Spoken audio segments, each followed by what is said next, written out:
Hey everybody, welcome to the channel once again. Easter Monday. Or is it Easter Sunday? Easter Sunday. It's not Monday. I gotta go to work tomorrow, Monday. Anyways, I'm gonna make this pretty quick. I got up this morning and I started putting stuff together while I was having coffee, and within an hour I had 4 cameras sitting on the counter going, oh no, you know. Or five cameras actually.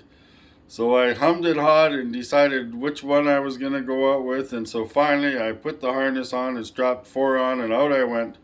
But the main thing that I wanted to show people, because the question came up, do cheaper lenses work and fill up the sensor on, high megapixel cameras? Well, the D810 is what, 36 megapixels. Well, anyway, so to answer that question, I decided I got this lens here, free with the parts camera, and it's a what it is it's a Magicon auto zoom macro 3.5 to 4.5, 28 to 85 zoom. I think it's made by Nikon. It was like brand new. I just had to clean it up. There's absolutely no dust or anything in there. It's made out of metal. It seems to be a really good lens. So I decided I'm going to throw it on the D810. So I threw it on the D810 and out I went to do some street photography, of course, with the other 3 cameras. We'll get to them in another video. So here's to answer your question. I've just finished processing some of the files. My files coming out of this camera are the same size pretty much as the files, and I'm shooting in RAW, as if I would have the 85 1.8 GFX lens, which is rated for 45 50 megapixels, whatever. My 200 to the file sizes are pretty much the same. So but what I am noticing is, wow, this lens is it's actually a really good lens. So I've got to put it on a film camera. It's really nice, for full frame. 28 to 85. It's like 28 to 85. It's perfect for the streets. It's got a real nice feel to it. The macro, took a few macro shots. I'm going to embed a few color shots in, probably about 6 or 7 or 8, 10, I don't know, a few, because I'm shooting. I'm going to embed some color shots so you can see how it renders colors, this lens. So here we are. So if you've got something like this was made in the 80s, so if you got something like a Nikon FE, or something like that, a good Nikon FE right now, if you're going to get a really good mint one, and definitely get a good mint one, it could run you up around $300, maybe even $400 by now. But this lens, you can buy them for $20 all day long, right? So, and here we go again. You can get a D300, which has a crop factor, so your reach is going to change. Not by much. A 28 is going to become what, a 40, 46, or and the 85 is probably going to become a 90 or 100. However that works. But my point is putting anything like this, or even going out and doing street photography with the D810, or anything that has 36 megapixels, 50 or 100 megapixels, and sharing it on social media is kind of redundant, because it gets chopped up anyhow. And the street photography I'm seeing, on all these social media programs, nobody, content creators, nobody is selling it. So what's the point of spending $10,000 on a 50 or 100 megapixel mirrorless state-of-the-art camera with a 50 millimeter lens that's the size of a freaking shop towel? You like the roll. Have you guys seen that? Like, look at this. 28 to 85. Look, 28 to 80, and this is big, like 28 to 85. I want you to look at this again. 28 to 85. Now, when you look at those new lenses, I'm seeing 50 millimeter lenses that are making my 85G look small. You know what I mean?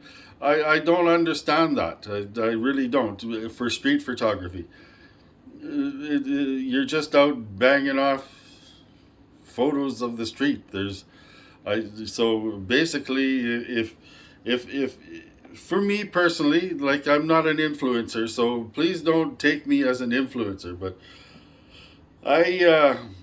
if I was young and was gonna go into street photography or any kind of photography and had to get away with it cheap, I would just get a D700, because the full frame is, it's a full frame, right?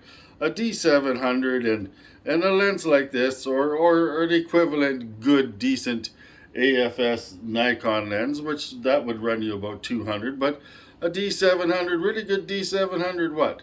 $500 for a real good mint one, $20, $20, and you're off and running. You put a card in it, you got your batteries, and you're off and running. That's 10 times cheaper than some of these other cameras that you see these influencers and that running around with. I guess it gets you clicks, and it gets you reviews, views, and it. I get it, but it's I don't know.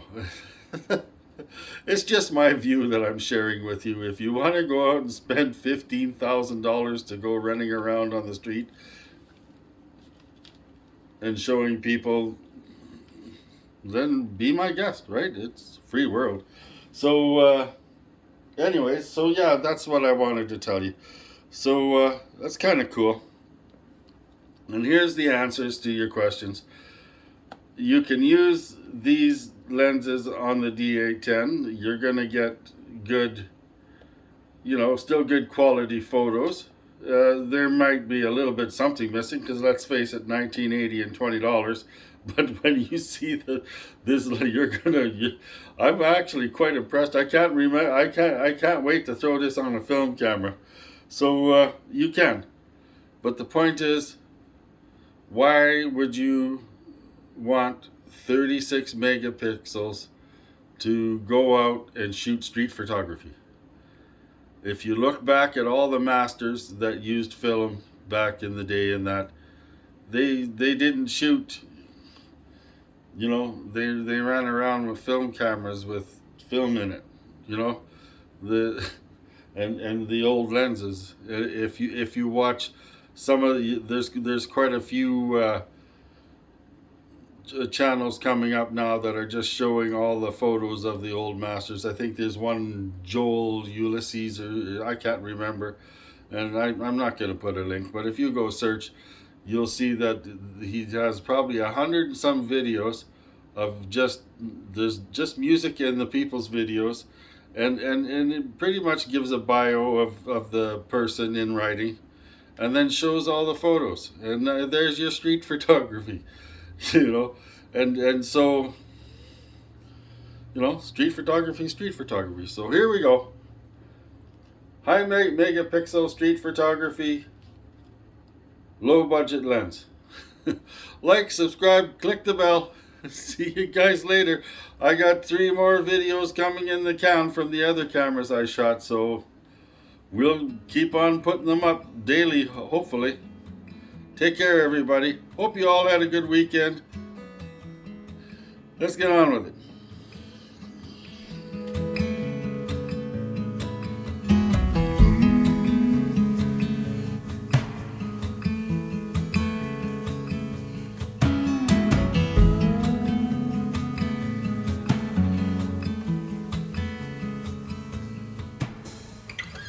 Four feet on the stripes in the Alabama highway, out there in the open, just a wishing and a hoping. I could smell the pines when I let you in the doorway. Took the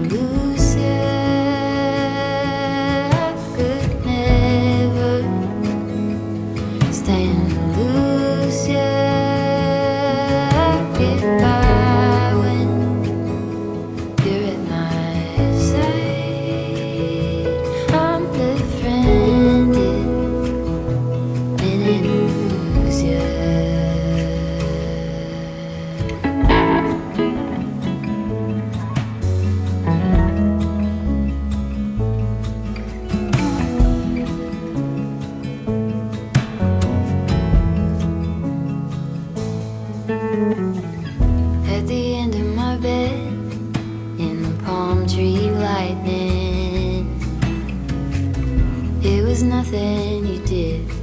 I just felt my low lightning. Now we talk all the time.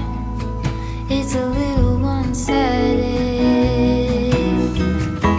Always one step ahead, and I'm running behind you. I'm befriended in an illusion.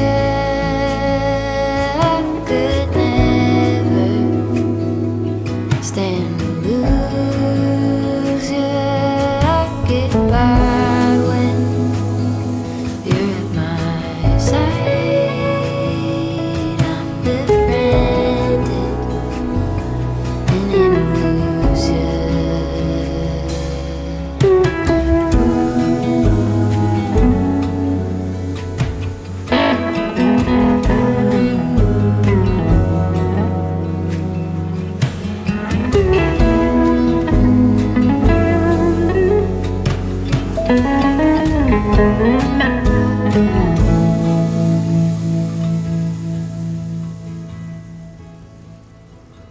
I'm befriended in an illusion. I could never stand to lose you.